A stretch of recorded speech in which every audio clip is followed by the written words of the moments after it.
ਵਾਹਿਗੁਰੂ ਜੀ ਕਾ ਖਾਲਸਾ ਵਾਹਿਗੁਰੂ ਜੀ ਕੀ ਫਤਿਹ। ਗੁਰੂ ਪਿਆਰੀ ਗੁਰੂ ਸਵਾਰੀ ਪਰਮ ਸਤਿਕਾਰਯੋਗ ਸਾਧ ਸੰਗਤ ਜੀਓ, ਅੱਜ ਦਾ ਦਿव्य ਔਸ਼ਧੀਆਂ ਕੀ ਹੁੰਦੀਆਂ, ਇਸ ਦੀ ਇੱਕ ਤਿਲ ਮਾਤਰ ਵਿਚਾਰ ਆਪ ਸਾਰੀਆਂ ਸੰਗਤਾਂ ਨਾਲ ਸਾਂਝਾ ਕਰਦਾ। ਦੇਖੋ, ਵੈਸੇ ਤਾਂ ਪੂਰੇ ਜਗਤ ਦੇ ਅੰਦਰ ਜਿਹੜੀਆਂ ਭੌਤਿਕ ਔਸ਼ਧੀਆਂ ਹੈਗੀਆਂ, ਇਹਨਾਂ ਦੀ ਜਾਣਕਾਰੀ ਖਾਸ ਕਰਕੇ ਆਮ ਜਿਹੜੇ ਵੈਦ ਹਕੀਮ ਆ ਇਹਨਾਂ ਨੂੰ ਸੁਭਾਵਿਕ ਹੁੰਦੀ ਆ। ਸੋ ਕੁਛ ਔਸ਼ਧੀਆਂ ਐਸੀਆਂ ਹੈਗੀਆਂ ਜਿਨ੍ਹਾਂ ਔਸ਼ਧੀਆਂ ਦੀ ਜਾਣਕਾਰੀ ਜਿਹੜੀ ਹੈਗੀ ਆ ਸਾਨੂੰ ਪਿੱਛੋਂ ਜੁਗਾਂ ਜੁਗਾਂਤਰਾਂ ਤੋਂ ਪ੍ਰਾਪਤ ਹੋਈ ਆ, ਖਾਸ ਕਰਕੇ ਧਨੰਤਰ ਵੈਦ ਸਮੇਂ ਤੋਂ। ਕਿਉਂਕਿ ਧਨੰਤਰ ਵੈਦ ਇੱਕ ਐਸਾ ਵੈਦ ਹੋਇਆ ਹੈਗਾ ਜਿਹੜਾ ਬੜਾ ਦੁਰਲੱਭ ਵੈਦ ਸੀ।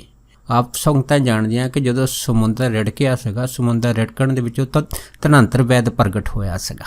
ਅਤੇ ਇਸ ਧਨੰਤਰ ਵੈਦ ਨੇ ਬਹੁਤ ਸਾਰੀਆਂ ਜਿਹੜੀਆਂ ਔਸ਼ਧੀਆਂ ਸੀਗੀਆਂ, ਜੜੀਆਂ ਬੂਟੀਆਂ ਸੀਗੀਆਂ, ਉਹਦਾ ਗਿਆਨ ਸੰਸਾਰ ਨੂੰ ਦਿੱਤਾ ਸੀਗਾ। ਅਤੇ ਅੱਜ ਵੀ ਜਿਹੜੇ ਖਾਸ ਕਰਕੇ ਵੈਦ ਹਕੀਮ ਆ ਉਹਨਾਂ ਨੂੰ ਇਸ ਗੱਲ ਦਾ ਇਲਮ ਹੈਗਾ, ਗਿਆਨ ਹੈਗਾ ਕਿ 1500 ਤੋਂ ਵੱਧ ਜਿਹੜੀਆਂ ਔਸ਼ਧੀਆਂ ਹਨ ਉਹ ਧਨੰਤਰ ਵੈਦ ਨੇ ਜਿਹੜੀਆਂ ਹੈ ਪੂਰੇ ਸੰਸਾਰ ਨੂੰ ਦੱਸੀਆਂ ਹੈਗੀਆਂ।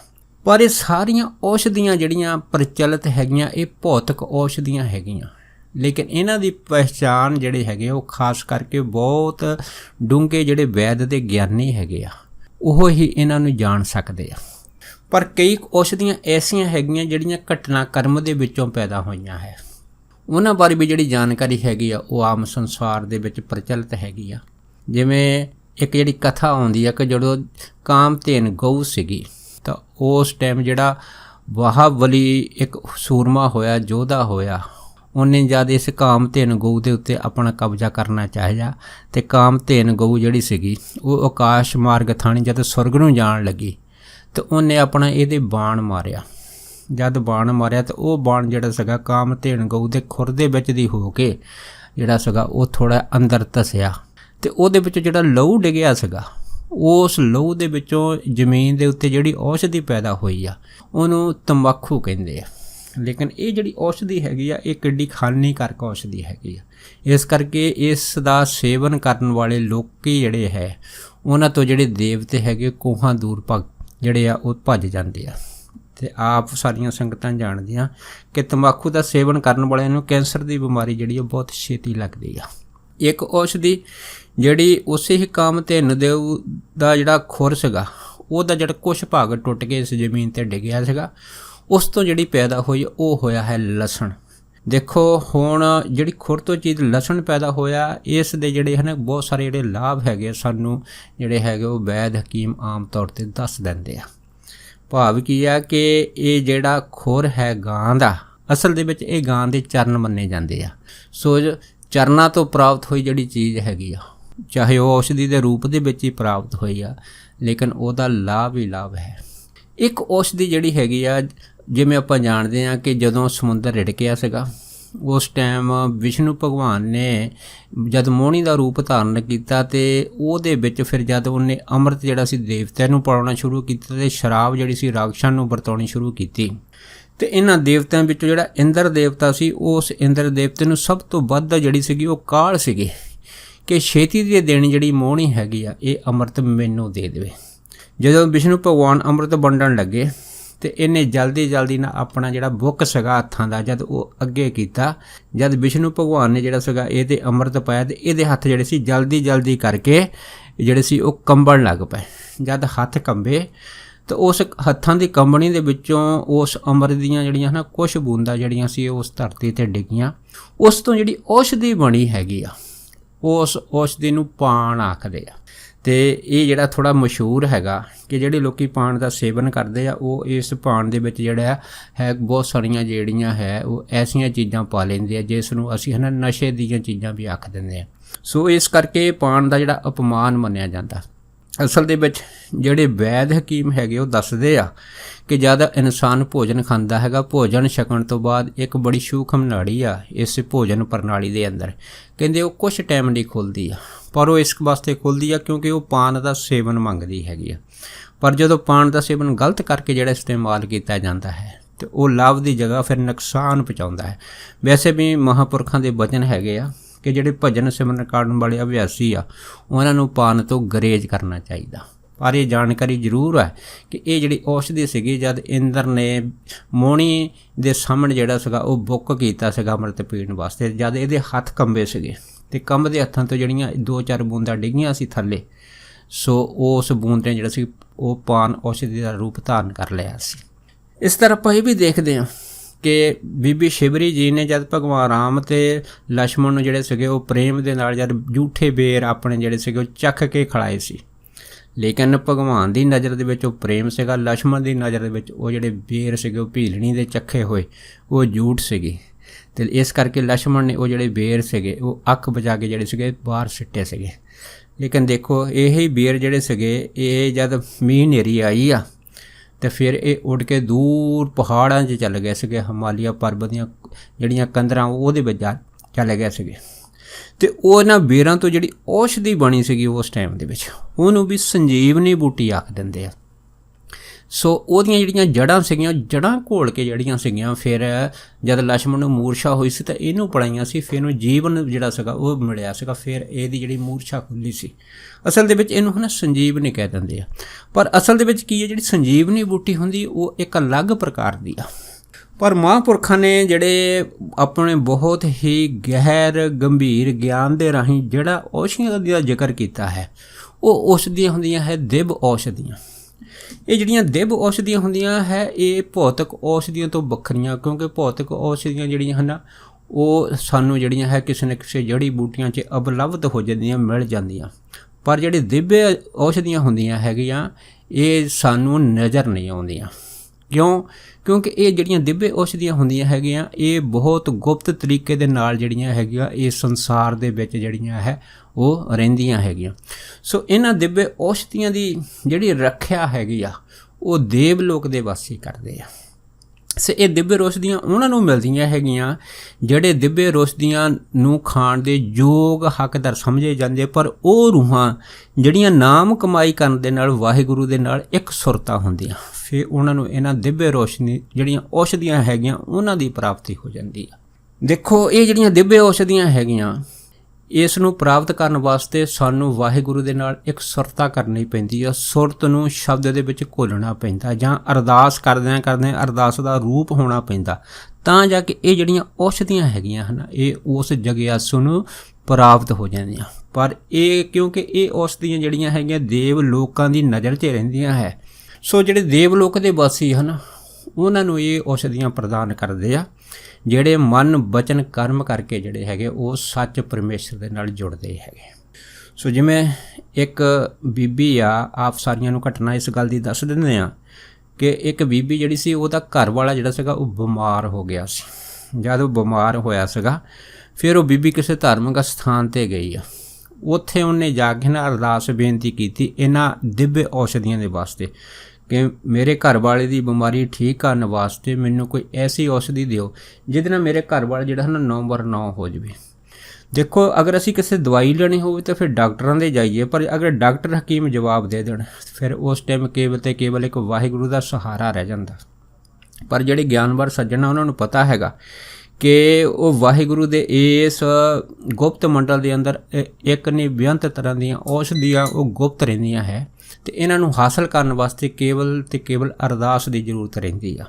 ਸੋ ਬੀਬੀ ਜਿਹੜੀ ਸੀ ਕਿਸੇ ਧਾਰਮਿਕ ਅਸਥਾਨ 'ਤੇ ਗਈ, ਉਹਨੇ ਜਾ ਕੇ ਉੱਥੇ ਐਸੀ ਬੇਨਤੀ ਕੀਤੀ, ਇਸ ਬੇਨਤੀ ਦੇ ਵਿੱਚ ਐਸੀ ਗਵਾਚੀ। ਉਹ ਬੀਬੀ ਦੱਸਦੀ ਸੀ ਕਿ ਮੈਂ 7 ਦਿਨ 7 ਰਾਤਾਂ ਉਸੇ ਹੀ ਧਰਮ ਅਸਥਾਨ ਦੇ ਵਿੱਚ ਬੈਠੀ ਰਹੀ ਹਾਂ ਅਤੇ ਬੇਨਤੀ ਕਰਦੀ ਰਹੀ ਹਾਂ। ਜਦ ਕਹਿੰਦੀ 7 ਦਿਨ ਪੂਰੇ ਹੋਏ ਉਸ ਟਾਈਮ ਮੇਰੇ ਹੱਥਾਂ ਦੇ ਵਿੱਚ ਮੇਰੀਆਂ ਤਲੀਆਂ ਦੇ ਵਿੱਚ ਥੋੜ੍ਹੀ ਜਿਹੀ ਜਿਹੜੀ ਹੈਗੀ ਆ ਉਹ ਖਾਜ ਹੋਈ। ਮੈਨੂੰ ਇਸ ਤਰ੍ਹਾਂ ਪ੍ਰਤੀਤ ਹੋਇਆ ਜਿਵੇਂ ਕੋਈ ਗਰਮ ਜਿਹੜੀ ਕੋਈ ਵਸਤੂ ਹੈਗੀ ਆ ਮੇਰੀਆਂ ਦੋਨਾਂ ਹੱਥਾਂ ਦੀਆਂ ਤਲੀਆਂ ਨੂੰ ਛੋਹ ਰਹੀ ਆ। ਕਹਿੰਦੀ ਜਦੋਂ ਮੈਂ ਜਿਹੜੀ ਸੀ ਉਹ ਆਪਣੀ ਨਜ਼ਰ ਖੋਲ੍ਹ ਕੇ ਆਪਣੇ ਹੱਥਾਂ ਨੂੰ ਖੋਲ੍ਹਿਆ ਤਾਂ ਕੀ ਦੇਖਿਆ, ਇੱਕ ਦਿਵਯ ਔਸ਼ਧੀ ਜਿਹੜੀ ਸੀ ਉਹ ਮੇਰੇ ਹੱਥਾਂ ਦੇ ਵਿੱਚ ਪ੍ਰਗਟ ਹੋ ਗਈ ਸੀ। ਕਹਿੰਦੀ ਜਦੋਂ ਮੇਰੇ ਹੱਥਾਂ 'ਚ ਪ੍ਰਗਟ ਹੋ ਗਈ ਸੀ ਤਾਂ ਮੈਂ ਫਿਰ ਜਿਹੜੀ ਸੀ ਇਹ ਸਮਝ ਗਈ ਸੀ ਕਿ ਮੇਰੀ ਜਿਹੜੀ ਅਰਦਾਸ ਹੈਗੀ ਆ ਉਸ ਵਾਹਿਗੁਰੂ ਪਰਮੇਸ਼ਰ ਪਾਰ ਬ੍ਰਹਮ ਪਰਮਾਤਮਾ ਨੇ ਮਨਜ਼ੂਰ ਕਰ ਲਈ ਆ, ਅਤੇ ਇਹਨਾਂ ਦਿਵਯ ਔਸ਼ਧੀਆਂ ਦੇ ਵਿੱਚੋਂ ਇੱਕ ਔਸ਼ਧੀ ਜਿਹੜੀ ਆ ਮੈਨੂੰ ਭੇਜ ਦਿੱਤੀ ਆ। ਕਹਿੰਦੀ ਦੇਖੋ ਮੈਂ ਉਹ ਜਿਹੜੀ ਦਿਵਯ ਔਸ਼ਧੀ ਮੈਨੂੰ ਉਸ ਧਰਮ ਸਥਾਨ ਦੇ ਵਿੱਚੋਂ ਪ੍ਰਾਪਤ ਹੋਈ ਸੀ, ਮੈਂ ਉਹ ਲੈ ਕੇ ਆਪਣੇ ਘਰ ਵਾਲੇ ਨੂੰ ਗਰਮ ਪਾਣੀ ਦਾ ਇੱਕ ਕਾੜਾ ਜਿਹਾ ਬਣਾ ਕੇ ਨਾ ਉਹਦੇ ਵਿੱਚ ਉਹ ਦਿਵਯ ਔਸ਼ਧੀ ਜਿਹੜੀ ਸੀਗੀ ਉਹ ਕੁੱਟ ਕੇ ਘੋਲ ਕੇ ਪਿਲਾ ਦਿੱਤੀ ਸੀ। ਅਤੇ ਬਸ ਜਿਵੇਂ ਕਹਿੰਦੀ ਮੈਂ ਪੜਾਈ ਆ। ਐਸਾ ਇੱਕ ਚਮਤਕਾਰ ਹੋਇਆ ਕਿ ਮੇਰੇ ਘਰ ਵਾਲੇ ਨੂੰ ਜਿਹਨਾਂ ਡਾਕਟਰਾਂ ਨੇ ਜਵਾਬ ਦੇ ਦਿੱਤਾ ਸੀਗਾ ਕਿ ਇਹ ਬਚ ਨਹੀਂ ਸਕਦਾ ਹੈ, ਉਹ ਘਰ ਵਾਲਾ ਉਸ ਦੀ ਖਾਣ ਤੋਂ ਬਾਅਦ ਹੀ ਕਹਿੰਦੀ 9/9 ਹੋ ਗਿਆ ਅਤੇ ਅੱਜ ਤੱਕ ਉਹਨੂੰ ਕੋਈ ਵੀ ਬਿਮਾਰੀ ਨਹੀਂ ਹੈ। ਸੋ ਇਹਦਾ ਮਤਲਬ ਕੀ ਹੈ, ਦਿਵਯ ਔਸ਼ਧੀਆਂ ਨੂੰ ਹਾਸਲ ਕਰਨ ਵਾਸਤੇ ਮਨ ਦੀ ਪਵਿੱਤਰਤਾ ਬੜੀ ਜ਼ਰੂਰੀ ਹੈ। ਅਤੇ ਮਨ ਦੀ ਪਵਿੱਤਰਤਾ ਕੇਵਲ ਅਤੇ ਕੇਵਲ ਨਾਮ ਜਪ ਦੀ ਕਮਾਈ ਨਾਲ ਬਣਦੀ ਹੈ, ਹੋਰ ਕੋਈ ਸਾਧਨ ਨਹੀਂ ਹੈ। ਸੋ ਇਸੇ ਕਰਕੇ ਇਸ ਬ੍ਰਹਿਮੰਡ ਦੇ ਅੰਦਰ ਬਹੁਤ ਇੱਕ ਨਹੀਂ ਅਨੇਕ ਤਰ੍ਹਾਂ ਦੀਆਂ ਔਸ਼ਧੀਆਂ ਜਿਹੜੀਆਂ ਹੈਗੀਆਂ, ਉਹਨਾਂ ਦੀ ਜਾਣਕਾਰੀ ਪਿਛਲੇ ਜਿਹੜੇ ਵੈਦ ਸੀਗੇ, ਹਕੀਮ ਸੀ, ਉਹਨਾਂ ਨੂੰ ਸਧਾਰਨ ਤੌਰ 'ਤੇ ਪ੍ਰਾਪਤ ਸੀ। ਸੋ ਇਹਨਾਂ ਦੇ ਵਿੱਚੋਂ ਇੱਕ ਜਿਹੜੀ ਔਸ਼ਧੀ ਹੈਗੀ ਆ, ਦਾਸ ਉਹਦੀ ਚਰਚਾ ਕਰੇਗਾ। ਉਹ ਔਸ਼ਧੀ ਦਾ ਨਾਂ ਹੈ ਵਿਸ਼ੈਲ ਕਰਨੀ। ਇਹ ਜਿਹੜੀ ਵਿਸ਼ੈਲ ਕਰਨੀ ਔਸ਼ਧੀ ਆ ਨਾ, ਇਹ ਦਿਵਯ ਔਸ਼ਧੀ ਆ। ਸੋ ਇਹ ਜਿਹੜੀ ਵਿਸ਼ੈਲ ਕਰਨੀ ਔਸ਼ਧੀ ਹੈਗੀ ਆ, ਇਹ ਕੀ ਕਰਦੀ ਆ, ਮਹਾਂਪੁਰਖਾਂ ਦੇ ਕਥਨ ਦੇ ਅਨੁਸਾਰ ਇਸ ਔਸ਼ਧੀ ਦਾ ਪ੍ਰਭਾਵ ਜਿਹੜਾ ਹੈਗਾ ਉਹਨਾਂ ਸੱਜਣਾਂ ਦੇ ਉੱਪਰ ਐਸਾ ਸਿੱਧਾ ਪੈਂਦਾ ਹੈਗਾ, ਜਿਹੜੇ ਯੋਧੇ ਜਿਹੜੇ ਹੈ ਜੰਗਾਂ ਯੁੱਧਾਂ ਦੇ ਅੰਦਰ ਸ਼ਸਤਰਾਂ ਦੀ ਮਾਰ ਸਹਿੰਦੇ ਆ, ਉਹ ਜਿਹੜੇ ਸ਼ਸਤਰ ਅਸਤਰ ਹਨ ਉਹਨਾਂ ਦੇ ਸਰੀਰ ਦੇ ਅੰਦਰ ਧੱਸ ਜਾਂਦੇ ਆ। ਜਦੋਂ ਉਹਨਾਂ ਦੇ ਸਰੀਰ ਦੇ ਅੰਦਰ ਧੱਸਦੇ ਆ ਤਾਂ ਫਿਰ ਉਹ ਧੱਸੇ ਹੋਏ ਸ਼ਸਤਰ ਨੂੰ ਬਾਹਰ ਨਿਕਾਲਣ ਦਾ ਜਿਹੜਾ ਹੈਗਾ ਹੋਰ ਕੋਈ ਜ਼ਰੀਆ ਨਹੀਂ ਰਹਿ ਜਾਂਦਾ। ਉਸ ਟਾਈਮ ਫਿਰ ਇਹ ਜਿਹੜੀ ਵਿਸ਼ੈਲ ਕਰਨੀ ਔਸ਼ਧੀ ਹੈ, ਇਹਦਾ ਜਿਹੜਾ ਇਸਤੇਮਾਲ ਹੈ ਉਹ ਉਸ ਟਾਈਮ ਦੇ ਜਿਹੜੇ ਵੈਦ ਹਕੀਮ ਆ ਉਹ ਕਰਦੇ ਆ। ਜਿਉਂ ਇਹ ਜਿਹੜੀ ਔਸ਼ਧੀ ਹੈਗੀ ਹੈ ਯੋਧੇ ਦੇ ਰਸਨਾ ਥਣੀ ਗਲੇ 'ਚ ਉਤਰਦੀ ਆ ਅਤੇ ਅੰਦਰ ਜਿੰਨੇ ਵੀ ਜਿਹੜੇ ਧੱਸੇ ਹੋਏ ਅਸਤਰ ਸ਼ਸਤਰ ਆ ਨਾ, ਕਹਿੰਦੇ ਉਹ ਸਾਰੇ ਹੀ ਦਿਵਯ ਰੂਪ ਹੋ ਕੇ ਸਰੀਰ ਵਿੱਚੋਂ ਬਾਹਰ ਆ ਜਾਂਦੇ ਆ। ਐਸੀ ਇੱਕ ਕਰਾਮਾਤ ਔਸ਼ਧੀ ਹੈ, ਕਿਉਂਕਿ ਦਿਵਯ ਔਸ਼ਧੀਆਂ ਵੈਸੇ ਸਾਰੀਆਂ ਕਰਾਮਾਤ ਔਸ਼ਧੀਆਂ ਹੁੰਦੀਆਂ। ਵੈਸੇ ਅਸੀਂ ਦੇਖਦੇ ਹਾਂ ਕਿ ਸਰੀਰ ਦੇ ਅੰਦਰ ਅਗਰ ਕੋਈ ਵਿਗਿਆਨਕ ਤਕਨੀਕ ਲਈਏ ਅਤੇ ਇੱਕ ਸੂਈ ਜਾਂ ਕੋਈ ਲੋਹੇ ਦੀ ਚੀਜ਼ ਅੰਦਰ ਧੱਸ ਜਾਵੇ ਤਾਂ ਉਹਨੂੰ ਬਾਹਰ ਕੱਢਣ ਵਾਸਤੇ ਜਿਹੜੀ ਹੈ ਲੋਹੇ ਦੀ ਚੁੰਬਕ ਦਾ ਇਸਤੇਮਾਲ ਕੀਤਾ ਜਾਂਦਾ। ਪਰ ਇਹ ਜਿਹੜੀ ਔਸ਼ਧੀ ਹੈਗੀ ਵਿਸ਼ੈਲ ਕਰਨੀ, ਜਿਹਨੂੰ ਅਸੀਂ ਆਖ ਦਿੰਦੇ ਹਾਂ, ਇਹ ਖਾਣ ਦੇ ਨਾਲ ਹੀ ਜਿੰਨੇ ਵੀ ਅੰਦਰ ਜਿਹੜੇ ਹੈ ਅਸਤਰ ਸ਼ਸਤਰ ਹੈ, ਚਾਹੇ ਵੱਡਾ ਛੋਟਾ, ਇੱਥੋਂ ਤੱਕ ਕਿ ਛੋਟੇ ਤੋਂ ਛੋਟਾ ਕਣ ਵੀ ਜਿਹੜਾ ਹੈ ਨਾ ਉਹ ਆਪਣੇ ਆਪ ਜਿਹੜਾ ਹੈ ਸਰੀਰ ਦੇ ਵਿੱਚੋਂ ਉਹ ਬਾਹਰ ਆ ਜਾਂਦਾ ਹੈ। ਲੇਕਿਨ ਉਹ ਕਿਸ ਢੰਗ ਦੇ ਨਾਲ ਬਾਹਰ ਹੁੰਦਾ ਹੈ, ਇਹ ਬੜੀ ਵਿਚਿੱਤਰ ਖੇਡ ਹੈ, ਕਿਉਂਕਿ ਬਾਹਰ ਆਉਣ ਦੇ ਨਾਲ ਨਾ ਤਾਂ ਕੋਈ ਸਰੀਰ 'ਚ ਜ਼ਖਮ ਹੁੰਦਾ ਨਾ ਕੁਛ ਹੁੰਦਾ। ਔਸ਼ਧੀ ਦਾ ਐਸਾ ਪ੍ਰਭਾਵ ਹੈਗਾ ਕਿ ਇਉਂ ਸਮਝੋ ਕਿ ਜਿਵੇਂ ਹਵਾ ਰੂਪ ਹੋ ਗਏ ਇਹ ਜਿਹੜਾ ਸਾਰਾ ਅੰਦਰ ਅਸਤਰ ਸ਼ਸਤਰ ਦਾ ਜੋ ਵੀ ਜਿਹੜਾ ਹੈਗਾ ਉਹ ਅੰਦਰ ਵਸਤੂ ਪਦਾਰਥ ਜਮ੍ਹਾਂ ਹੋਇਆ ਹੁੰਦਾ ਹੈ ਨਾ, ਉਹ ਬਾਹਰ ਜਿਹੜਾ ਨਿਕਲ ਆਉਂਦਾ, ਸਰੀਰ 9/9 ਹੋ ਜਾਂਦਾ। ਇਹ ਵਿਸ਼ੈਲ ਜਿਹੜੀ ਔਸ਼ਧੀ ਹੈਗੀ ਆ, ਇਸ ਔਸ਼ਧੀ ਦੀ ਸਿੱਧੀ ਡਾਇਰੈਕਟ ਕਰਾਮਾਤ ਹੈ। ਸੋ ਅਗਲੀ ਜਿਹੜੀ ਔਸ਼ਧੀ ਮਹਾਂਪੁਰਖ ਦੱਸਦੇ ਆ, ਉਸ ਔਸ਼ਧੀ ਨੂੰ ਕਹਿੰਦੇ ਆ ਬ੍ਰਹਿਣ ਕਰਨੀ। ਇਹ ਜਿਹੜੀ ਬ੍ਰਹਿਣ ਕਰਨੀ ਔਸ਼ਧੀ ਹੈਗੀ ਆ, ਇਹ ਕੀ ਕਰਦੀ ਹੈ ਕਿ ਅੰਦਰ ਜਿੰਨੇ ਵੀ ਸਰੀਰ ਦੇ ਜ਼ਖਮ ਹਨ, ਇਹਨਾਂ ਜ਼ਖਮਾਂ ਨੂੰ ਇੱਕਦਮ ਠੀਕ ਕਰ ਦਿੰਦੀ ਆ। ਇਸੇ ਕਰਕੇ ਇਸ ਔਸ਼ਧੀ ਨੂੰ ਬ੍ਰਹਿਣ ਕਰਨੀ ਕਹਿੰਦੇ ਆ। ਬ੍ਰਹਿਣ ਦਾ ਮਤਲਬ ਹੈਗਾ ਅੰਦਰ ਜਿਹੜੇ ਉਹ ਜ਼ਖਮ ਹੋਏ ਆ ਉਹਨਾਂ ਜ਼ਖਮਾਂ ਨੂੰ ਯਕਦਮ ਠੀਕ ਕਰ ਲੈਣਾ। ਵੈਸੇ ਅੱਜ ਦੀ ਡਾਕਟਰੀ ਜਿਹੜੀ ਹੈ ਅੰਦਰ ਜਿਹੜੇ ਜ਼ਖਮ ਹੈਗੇ, ਜਿਹੜਾ ਅਸੀਂ ਵੈਸੇ ਦਵਾਈਆਂ ਖਾਂਦੇ ਹਾਂ ਜਾਂ ਹੋਰ ਵੈਦ ਹਕੀਮਾਂ ਦੀਆਂ ਖਾਂਦੇ ਹਾਂ, ਇਹ ਜ਼ਖਮਾਂ ਨੂੰ ਜਿਹੜਾ ਭਰਨ ਵਾਸਤੇ ਬੜਾ ਟਾਈਮ ਲੱਗਦਾ। ਅੱਵਲ ਤਾਂ ਉਹ ਜ਼ਖਮ ਜਿਹੜੇ ਹੈਗੇ ਉਹ ਸਹਿਜੇ ਕਿਤੇ ਠੀਕ ਨਹੀਂ ਹੁੰਦੇ, ਪਰ ਜੇ ਹੁੰਦੇ ਵੀ ਉਹ ਬਹੁਤ ਘੱਟ ਇਸਤੇਮਾਲ ਹੁੰਦਾ। ਪਰ ਆਮ ਤੌਰ 'ਤੇ ਆਪਾਂ ਕਹਿ ਦਿੰਦੇ ਹਾਂ ਕਿ ਅੰਦਰ ਸੋਜ ਪਈ ਹੈ ਜਾਂ ਇਸ ਤਰ੍ਹਾਂ ਹੈਗਾ। ਪਰ ਇਹ ਜਿਹੜੀ ਬ੍ਰਹਿਣ ਕਰਨੀ ਔਸ਼ਧੀ ਹੈ, ਅੰਦਰ ਜਿੰਨੇ ਵੀ ਜਿਹੜੇ ਜ਼ਖਮ ਹੁੰਦੇ ਉਹਨੂੰ ਤੁਰੰਤ ਠੀਕ ਕਰ ਦਿੰਦੀ ਹੈ। ਇਸੇ ਕਰਕੇ ਇਹ ਦਿਵਯ ਔਸ਼ਧੀ ਕਹਾਉਂਦੀ ਹੈ। ਅੰਦਰ ਜਿਹੜੇ ਜ਼ਖਮ ਹਨ ਨਾ, ਇਹਦੇ ਪ੍ਰਭਾਵ ਦੇ ਨਾਲ ਹੀ ਜਿਹੜੇ ਹੈਗੇ ਉਹ ਯਕਦਮ ਜਿਹੜੇ ਹੈਗੇ ਉਹ 9/9 ਹੋ ਜਾਂਦੇ। ਸਰੀਰ ਮਾਸ ਜਿਹੜਾ ਜ਼ਖਮਾਂ ਤੋਂ ਰਹਿਤ ਹੋ ਜਾਂਦਾ ਹੈਗਾ। ਜਿਵੇਂ ਕਹਿ ਲਓ ਕਿ ਜਿਵੇਂ ਮੋਹਲੇ ਧਰ ਵਰਖਾ ਪੈਣ ਦੇ ਨਾਲ ਜਿੰਨਾ ਵੀ ਕੂੜਾ ਕਚਰਾ ਹੈਗਾ ਸਾਫ਼ ਹੋ ਜਾਂਦਾ, ਇਸ ਤਰ੍ਹਾਂ ਇਹ ਜਿਹੜੀ ਬ੍ਰਹਿਣ ਕਰਨੀ ਔਸ਼ਧੀ ਹੈਗੀ, ਇਹਦੇ ਖਾਣ ਦੇ ਨਾਲ ਅੰਦਰ ਜਿੰਨੇ ਵੀ ਜ਼ਖਮ ਹੈਗੇ ਆ ਉਹ ਸਾਰੇ ਪੱਧਰੇ ਹੋ ਜਾਂਦੇ, ਸਾਫ਼ ਹੋ ਜਾਂਦੇ, ਉਹਨਾਂ ਦਾ ਨਾਮੋ ਨਿਸ਼ਾਨ ਖਤਮ ਹੋ ਜਾਂਦਾ। ਸੋ ਤੀਸਰੀ ਜਿਹੜੀ ਔਸ਼ਧੀ ਮਹਾਂਪੁਰਖ ਦੱਸਦੇ ਉਹ ਹੁੰਦੀ ਆ ਸੁਧਾਨੀ। ਜਿਹੜੀ ਸੁਧਾਨੀ ਔਸ਼ਧੀ ਹੁੰਦੀ ਹੈਗੀ ਆ, ਇਹਦੀ ਕਰਾਮਾਤ ਇਹ ਹੈਗੀ ਆ ਕਿ ਇਹ ਅੰਦਰ ਜਿੰਨੇ ਵੀ ਟੁੱਟੇ ਹੋਏ ਜੋੜ ਹੱਡੀਆਂ ਜਿਹੜੀਆਂ ਟੁੱਟੀਆਂ ਹੈਗੀਆਂ ਉਹਨੂੰ ਇੱਕਦਮ ਜੋੜਨ ਦੇ ਵਿੱਚ, ਕੁਦਰਤੀ ਹਾਲਤ ਦੇ ਵਿੱਚ ਪਹੁੰਚਾਉਣ ਵਾਸਤੇ ਜਿਹੜੀ ਹੈ ਉਹ ਇੱਕਦਮ ਆਪਣਾ ਅਸਰ ਦਿਖਾਉਂਦੀ ਆ। ਇਸ ਕਰਕੇ ਇਹਨੂੰ ਸੁਧਾਨੀ ਔਸ਼ਧੀ ਦਾ ਜਿਹੜਾ ਹੈਗਾ ਉਹ ਪੁਰਾਤਨ ਜਿੰਨੇ ਵੀ ਜਿਹੜੇ ਰਿਸ਼ੀ ਮੁਨੀ ਉਹਨਾਂ ਨੇ ਨਾਮ ਦਿੱਤਾ ਹੈ। ਸੋ ਇਹ ਔਸ਼ਧੀ ਜਿਹੜੀ ਹੱਡੀਆਂ ਦੇ ਜੋੜ ਹਨ ਉਹਨੂੰ ਕੁਦਰਤੀ ਹਾਲਤ ਦੇ ਵਿੱਚ ਜਿਹੜੇ ਹੈ ਉਹ ਜੋੜਨ ਦੇ ਵਿੱਚ ਯਕਦਮ ਆਪਣੀ ਕਰਾਮਾਤ ਸ਼ਕਤੀ ਦਿਖਾਉਂਦੀ ਹੈ। ਸੋ ਦੇਖੋ ਅੱਜ ਕੱਲ੍ਹ ਦੇ ਆਪਾਂ ਤਰੀਕੇ ਨਾਲ ਦੇਖ ਲਈਏ ਕਿ ਅੱਵਲ ਤਾਂ ਜੇ ਟੁੱਟੇ ਹੋਏ ਜੋੜ ਹੈ ਜੁੜਦੇ ਨਹੀਂਗੇ, ਅਗਰ ਜੁੜ ਵੀ ਜਾਣ ਤਾਂ ਉਹਨਾਂ ਵਿੱਚ ਜਿਹੜਾ ਹੈ ਨਾ ਬਹੁਤ ਨਹੀਂ ਤਾਂ ਥੋੜ੍ਹਾ ਬਹੁਤਾ ਫਰਕ ਤਾਂ ਜ਼ਰੂਰ ਪੈ ਜਾਂਦਾ। ਪਰ ਇਹ ਚੀਜ਼ਾਂ ਸਾਰੀਆਂ ਪ੍ਰਸ਼ਨ ਕਰਕੇ ਹੁੰਦੀਆਂ। ਪਰ ਇਹ ਜਿਹੜੀ ਔਸ਼ਧੀ ਹੈਗੀ ਆ ਸੁਧਾਨੀ ਔਸ਼ਧੀ, ਇਹਦੇ ਖਾਣ ਮਾਤਰ ਦੇ ਨਾਲ ਹੀ ਹੱਡੀਆਂ ਜਿਹੜੀਆਂ ਆਪਣੇ ਆਪ ਕੁਦਰਤੀ ਹਾਲਤ ਦੇ ਵਿੱਚ ਸਿੱਧੀਆਂ ਜਾ ਕੇ ਜੁੜ ਜਾਂਦੀਆਂ ਜਿਸ ਜਗ੍ਹਾ ਜਿਹੜੀਆਂ ਇਹ ਪਹਿਲਾਂ ਹੀ ਲੱਗੀਆਂ ਹੁੰਦੀਆਂ। ਇਹ ਐਸੀ ਜਿਹੜੀ ਹੈ ਨਾ ਇਹ ਦੁਰਲੱਭ ਔਸ਼ਧੀ ਹੈਗੀ ਆ। ਸੋ ਅਗਲੀ ਜਿਹੜੀ ਔਸ਼ਧੀ ਹੈਗੀ ਆ ਉਸ ਨੂੰ ਅਸੀਂ ਹੈ ਨਾ ਸੰਜੀਵਨੀ ਆਖ ਦਿੰਦੇ ਹਾਂ। ਇਹ ਸੰਜੀਵਨੀ ਔਸ਼ਧੀ ਜਿਹੜੀ ਹੈਗੀ ਆ ਇਹਦਾ ਜਿਹੜਾ ਪ੍ਰਭਾਵ ਹੈਗਾ ਆਪ ਤਾਂ ਸੰਗਤਾਂ ਜਾਣਦੀਆਂ ਹੈਗੀਆਂ ਕਿ ਕੋਈ ਵੀ ਇਨਸਾਨ ਮੂਰਛਤ ਹੋਇਆ ਹੋਵੇ, ਕੋਮਾ ਵਿੱਚ ਗਿਆ ਹੋਵੇ, ਬਸ ਇਸ ਔਸ਼ਧੀ ਨੂੰ ਖਾਂਦੇ ਸਾਰੀ ਸੁੰਘਦੇ ਸਾਰੀ ਇਹ ਜਿਹੜੀ ਔਸ਼ਧੀ ਹੈਗੀ ਆ ਉਸ ਪ੍ਰਾਣੀ ਨੂੰ ਜਿਹੜਾ ਹੈਗਾ ਉਹ ਕੋਮਾ ਦੇ ਵਿੱਚੋਂ, ਬੇਹੋਸ਼ੀ ਦੇ ਵਿੱਚੋਂ ਯਕਦਮ ਬਾਹਰ ਕੱਢ ਦਿੰਦੀ ਆ। ਇਹ ਐਸੀਆਂ ਦੁਰਲੱਭ ਔਸ਼ਧੀਆਂ ਹੈ। ਇਸ ਕਰਕੇ ਇਹਨਾਂ 4 ਔਸ਼ਧੀਆਂ ਦਾ ਜਿਹੜਾ ਖਾਸ ਕਰਕੇ ਪੁਰਾਤਨ ਸਮੇਂ ਦੇ ਵਿੱਚ ਜੰਗਾਂ ਯੁੱਧਾਂ ਦੇ ਵਿੱਚ ਰਿਸ਼ੀ ਮੁਨੀ ਜਿਹੜੇ ਹੁੰਦੇ ਸੀਗੇ, ਜਿਹੜੇ ਖਾਸ ਕਰਕੇ ਰਾਜ ਵੈਦ ਹਕੀਮ ਹੁੰਦੇ ਸੀ, ਉਹਨਾਂ ਵੱਲੋਂ ਇਸਤੇਮਾਲ ਕੀਤਾ ਜਾਂਦਾ ਸੀਗਾ। ਕਿਉਂਕਿ ਇਹ ਚਾਰੇ ਜਿਹੜੀਆਂ ਔਸ਼ਧੀਆਂ ਹੈਗੀਆਂ ਖਾਸ ਕਰਕੇ ਜੰਗਾਂ ਯੁੱਧਾਂ ਦੇ ਟਾਈਮ ਜਿਹੜੀਆਂ ਜਵਾਨਾਂ ਦੇ ਵਾਸਤੇ ਕੰਮ ਦੇ ਵਿੱਚ ਆਉਂਦੀਆਂ ਸੀਗੀਆਂ। ਇਸ ਕਰਕੇ ਜਿੰਨੇ ਵੀ ਪੁਰਾਤਨ ਰਾਜ ਵੈਦ ਰਿਖੀ ਹੁੰਦੇ ਸੀਗੇ ਉਹਨਾਂ ਨੂੰ ਇਹਨਾਂ ਦਾ ਸਧਾਰਨ ਗਿਆਨ ਹੁੰਦਾ ਸੀਗਾ। ਇਸੇ ਕਰਕੇ ਉਹ ਇਹਨਾਂ 4 ਔਸ਼ਧੀਆਂ ਨੂੰ ਜਿਹੜਾ ਸੀਗਾ ਉਹ ਸਹਿਜ ਦੇ ਵਿੱਚ ਵਰਤਦੇ ਹੁੰਦੇ ਸੀ। ਸੋ ਇਹ ਜਿਹੜੀਆਂ 4 ਔਸ਼ਧੀਆਂ ਹੈਗੀਆਂ ਇਹ ਹੀ 4 ਔਸ਼ਧੀਆਂ ਜਿਹੜੀਆਂ ਸੀਗੀਆਂ ਉਹ ਹਨੂਮਾਨ ਜਿਹੜਾ ਲੰਕਾ ਦਾ ਵੈਦ ਸੀਗਾ ਉਹਦੇ ਕਹਿਣ ਦੇ ਉੱਤੇ ਜਿਹੜਾ ਸੀ ਹਿਮਾਲਿਆ ਤੋਂ ਲੈਣ ਗਿਆ ਸੀਗਾ ਤੇ ਇਹ 4 ਔਸ਼ਧੀਆਂ ਲੈਣ ਆਇਆ ਸੀਗਾ। ਤੇ ਇਹ 4 ਔਸ਼ਧੀਆਂ ਜਿਹੜੀ ਕਿਉਂਕਿ ਹਨੂਮਾਨ ਨੂੰ ਗਿਆਨ ਨਹੀਂ ਸੀ ਇਹਨਾਂ ਔਸ਼ਧੀਆਂ ਬਾਰੇ, ਪਰ ਜਿਹੜਾ ਸਥਾਨ ਉਸ ਵੈਦ ਨੇ ਦੱਸਿਆ ਸੀਗਾ ਕਿ ਇਸ ਸਥਾਨ 'ਤੇ ਦਿਵਯ ਔਸ਼ਧੀਆਂ ਤੈਨੂੰ ਪ੍ਰਾਪਤ ਹੋ ਸਕਦੀਆਂ। ਸੋ ਇਸ ਕਰਕੇ ਉਹ ਜਿਹੜਾ ਸੀਗਾ ਹਨੂਮਾਨ ਆਪ ਸੰਗਤਾਂ ਜਾਣਦੀਆਂ ਕਿ ਪੂਰਾ ਪਹਾੜੀ ਚੱਕ ਲਿਆ ਸੀਗਾ। ਸੋ ਕਹਿਣ ਤੋਂ ਭਾਵ ਇਹ ਹੈਗਾ ਕਿ ਇਹੋ ਜਿਹੀਆਂ ਇੱਕ ਨਹੀਂ ਅਨੇਕ ਦੁਰਲੱਭ ਔਸ਼ਧੀਆਂ ਇਸ ਬ੍ਰਹਿਮੰਡ ਵਿੱਚ ਮੌਜੂਦ ਹੈ। ਪਰ ਕਿਉਂਕਿ ਇਹ ਸਾਇੰਸ ਦਾ ਵਿਸ਼ਾ ਨਹੀਂ ਹੈ, ਇਹ ਭੌਤਿਕ ਅੱਖ ਦੇ ਨਾਲ ਕਿਸੇ ਖੁਰਦਬੀਨ ਦੇ ਨਾਲ ਨਜ਼ਰ ਨਹੀਂ ਆਉਂਦੀਆਂ। ਇਹਨੂੰ ਦੇਖਣ ਵਾਸਤੇ ਫਿਰ ਦਿਵ ਦ੍ਰਿਸ਼ਟੀ ਦੀ ਲੋੜ ਪੈਂਦੀ ਆ। ਤੇ ਦਿਵ ਦ੍ਰਿਸ਼ਟੀ ਜਿਹੜੀ ਉਹ ਕੇਵਲ ਤੇ ਕੇਵਲ ਮਹਾਤਮਾ ਦੀ ਹੁੰਦੀ ਆ। ਲੇਕਿਨ ਹਾਂ ਅਗਰ ਕਿਸੇ ਸੱਜਣ ਨੇ ਜਿਵੇਂ ਦਾਸ ਨੇ ਉਸ ਬੀਬੀ ਦਾ ਜ਼ਿਕਰ ਕੀਤਾ ਹੈਗਾ ਜ਼ਿੰਦਗੀ ਦੇ ਵਿੱਚ ਇਹਨਾਂ ਔਸ਼ਧੀਆਂ ਦੀ ਲੋੜ ਪਵੇ ਤਾਂ ਫਿਰ ਇਹ ਜਿਹੜੀਆਂ ਔਸ਼ਧੀਆਂ ਹੈਗੀਆਂ ਉਹਨਾਂ ਹੀ ਸੱਜਣਾਂ ਨੂੰ ਮਿਲਦੀਆਂ ਹੈਗੀਆਂ ਜਿਹੜੀਆਂ ਮਨ ਬਚਨ ਕਰਮ ਕਰਕੇ ਸੁਰਤ ਕਰਕੇ ਸ਼ਬਦ ਦੇ ਨਾਲ ਇੱਕਮਿਕ ਹੋ ਗਈਆਂ ਜਾਂ ਜਿਨ੍ਹਾਂ ਦੀ ਜਿਹੜੀ ਸੁਰਤ ਹੈਗੀ ਆ ਉਹ ਸ਼ਬਦ ਦੇ ਨਾਲ ਅਭੇਦ ਹੋ ਗਈ ਆ, ਸ਼ਬਦ ਨਾਲ ਘੁਲ ਮਿਲ ਗਈ ਆ।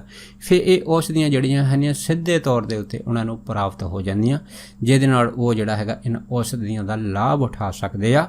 ਸੋ ਦਾਸ ਇੰਨੇ ਹੀ ਵਚਨ ਕਰਦਾ ਹੋਇਆ ਖਿਮਾ ਦਾ ਜਾਚਕ ਹੈ ਜੀ। ਹੋਈਆਂ ਬੇਅੰਤ ਭੁੱਲਾਂ ਚੁੱਕਾਂ ਦੀ ਖਿਮਾ ਬਖਸ਼ਣੀ। ਸੋ ਫਤਿਹ ਬੁਲਾਓ। ਵਾਹਿਗੁਰੂ ਜੀ ਕਾ ਖਾਲਸਾ, ਵਾਹਿਗੁਰੂ ਜੀ ਕੀ ਫਤਿਹ।